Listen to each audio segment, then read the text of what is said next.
La historia de Job comienza con una introducción sobre un hombre justo, recto y temeroso de Dios. Vivía en la tierra de Uz, un hombre rico, con una familia numerosa y próspera. Job tuvo 7 hijos y 3 hijas, además de teniendo gran cantidad de ganado, y siervos era modelo de virtud, y su temor de Dios era evidente. El libro de Job nos dice que era recto, temeroso de Dios y apartado del mal. La vida de Job parecía estar en perfecto equilibrio y vivía con la convicción de que Dios bendecía la justicia y la rectitud. Todos los días ofrecía sacrificios a Dios, temiendo que sus hijos, en su juventud, hubieran pecado. Job 1:5. Job estaba profundamente consciente de la santidad de Dios y se dedicó a vivir de acuerdo con ese entendimiento. Sin embargo, esta vida pacífica de bendiciones y prosperidad estaba a punto de ser desafiada. En una reunión celestial, el mismo Satanás apareció ante Dios, y Dios, en su soberanía, hizo una declaración asombrosa acerca de Job. ¿Te has fijado en mi siervo Job? No hay nadie como él en la tierra. Job 1:8. Satanás, celoso de su devoción a Dios, cuestionó la verdadera motivación de Job, sugiriendo que solo era fiel a Dios porque tenía una vida cómoda y bendecida. Satanás desafió a Dios, diciendo que si le quitaban las bendiciones a Job, ciertamente maldeciría a Dios. Dios, al permitir que Job fuera probado, concedió a Satanás permiso para afligir a Job, pero con la condición de que no le quitaran la vida. La prueba de Job estaba por comenzar y su fe sería probada de manera inmensa. En un corto periodo de tiempo, Job experimentó una serie de tragedias inimaginables. Primero, sus rebaños fueron saqueados por bandidos, y los sirvientes que cuidaban sus rebaños fueron asesinados. Luego, una tormenta destruyó la casa donde estaban reunidos sus hijos, matando a todos de ellos. Job 1:14-19. Cada mensajero traía peores noticias que el anterior. Job había perdido su riqueza, su salud y, lo más devastador, su familia. En medio de esta pérdida inconmensurable, respondió con sorprendente calma y fe. Se levantó, rasgó sus vestidos y cayó al suelo diciendo: «Desnudo salí del vientre de mi madre, y desnudo volveré. El Señor dio, el Señor quitó. Alabado sea el nombre del Señor». Job 1:20-21. A pesar del dolor abrumador, Job no pecó ni acusó a Dios de injusticia. Demostró una fe inquebrantable ante la pérdida, demostrando que la adoración a Dios no depende de las circunstancias. Su comportamiento era reflejo de un corazón que verdaderamente temía a Dios, sin buscar las bendiciones de Dios como un fin en sí mismo. Esta actitud no pasó desapercibida. Satanás, todavía tratando de demostrar que Job solo adoraba a Dios debido a su prosperidad, desafió a Dios nuevamente, sugiriendo que si le quitaban la salud a Job, ciertamente maldeciría al Señor.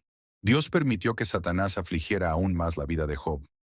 Fue golpeado con una terrible enfermedad que cubría su cuerpo con dolorosas úlceras desde la coronilla hasta los pies. Job 2:27. La enfermedad no solo lo debilitó físicamente, sino que también lo debilitó. También se convirtió en una prueba de su fe e integridad.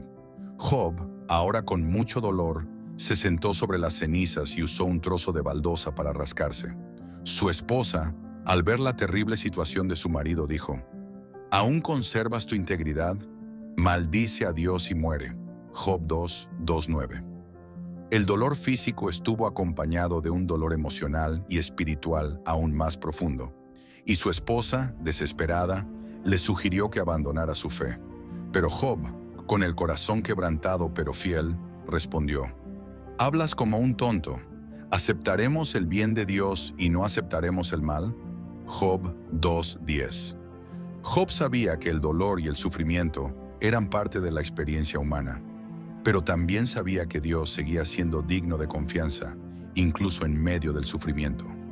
Los amigos de Job, Elifaz, Bildad y Zofar, al enterarse de sus pruebas, viajaron para visitarlo. Cuando lo vieron de lejos, no lo reconocieron debido a su deplorable apariencia, pero, al acercarse, permanecieron en silencio durante 7 días y 7 noches, lamentando la situación de Job. Este silencio representó, al menos inicialmente, un intento de apoyar y apoyar.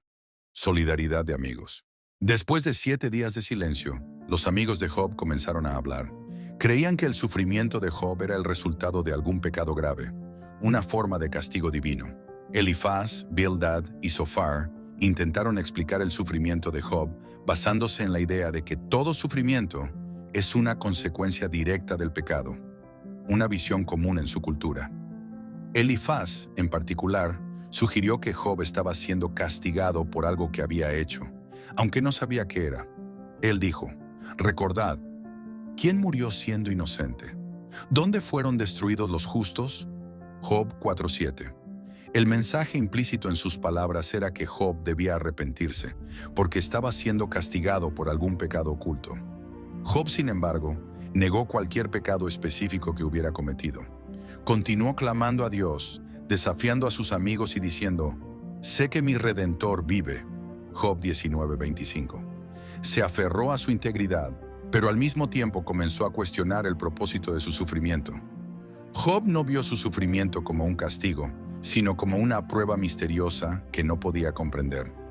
A lo largo de los diálogos, la tensión aumentó. Job comenzó a cuestionar el significado mismo de su vida, preguntándose por qué él, siendo un hombre justo, estaba tan afligido. Quería un encuentro directo con Dios para comprender el motivo de su dolor. El sufrimiento de Job le hizo cuestionar profundamente el significado de su vida y la naturaleza de Dios. Quería una explicación clara de Dios, preguntando, ¿por qué nací? ¿Por qué no era como los demás que murieron antes que yo? Job 3:11. El dolor y la desesperación de Job comenzaron a mostrarse en sus palabras. No entendía por qué un hombre justo como él debía sufrir tanto. En sus momentos de angustia, Job expresó el deseo de que Dios le respondiera directamente. Sintió que su sufrimiento era incomprensible y, al mismo tiempo, que estaba siendo tratado injustamente. No creía haber hecho nada para merecer tal castigo. La búsqueda de respuestas por parte de Job es un reflejo de la lucha interna que muchos enfrentan cuando enfrentan un sufrimiento inexplicable.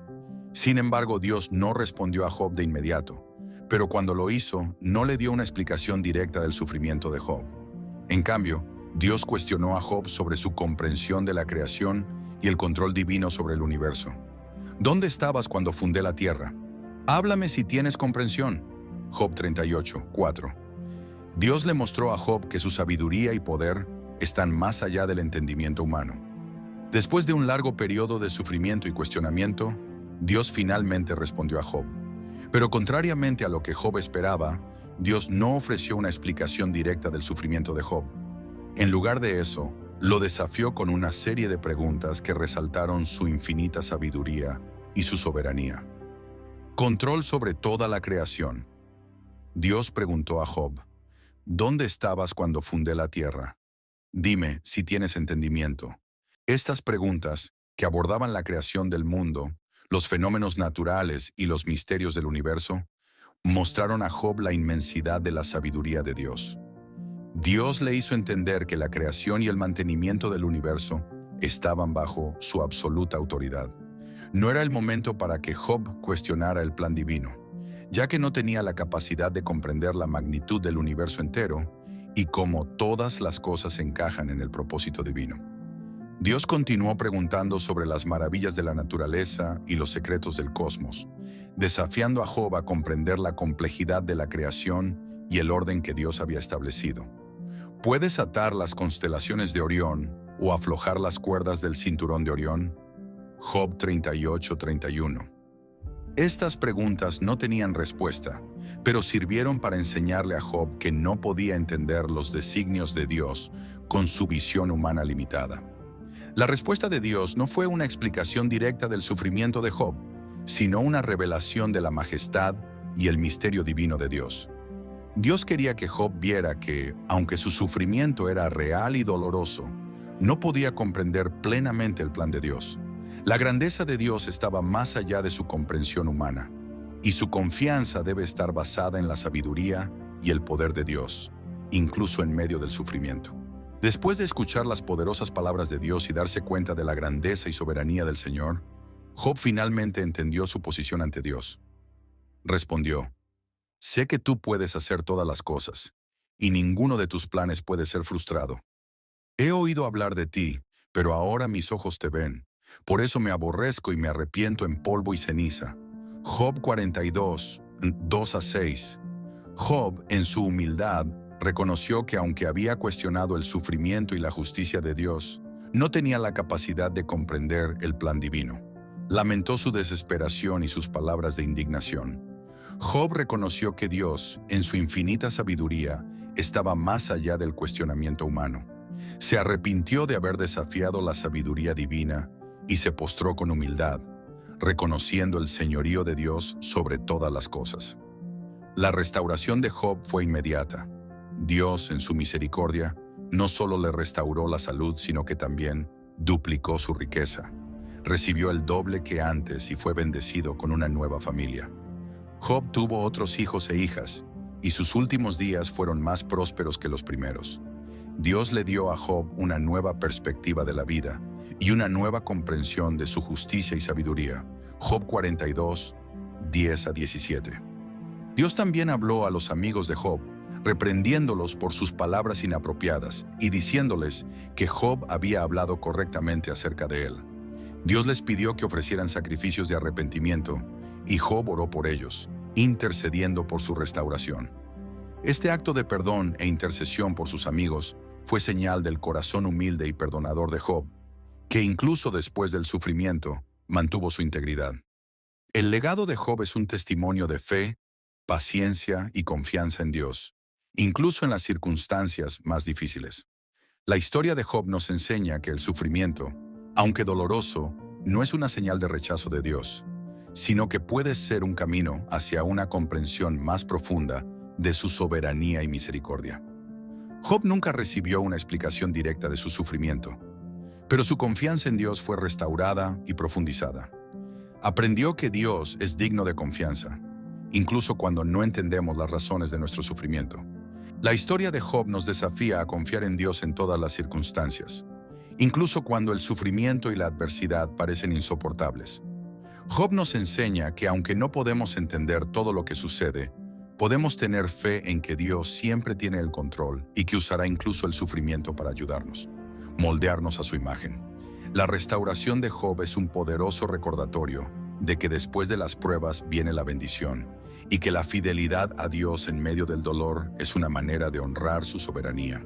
Si te gustó esta historia, suscríbete al canal, deja un me gusta y compártela con tus amigos. ¿Qué otra historia bíblica te gustaría escuchar? Déjalo en los comentarios. Hasta la próxima.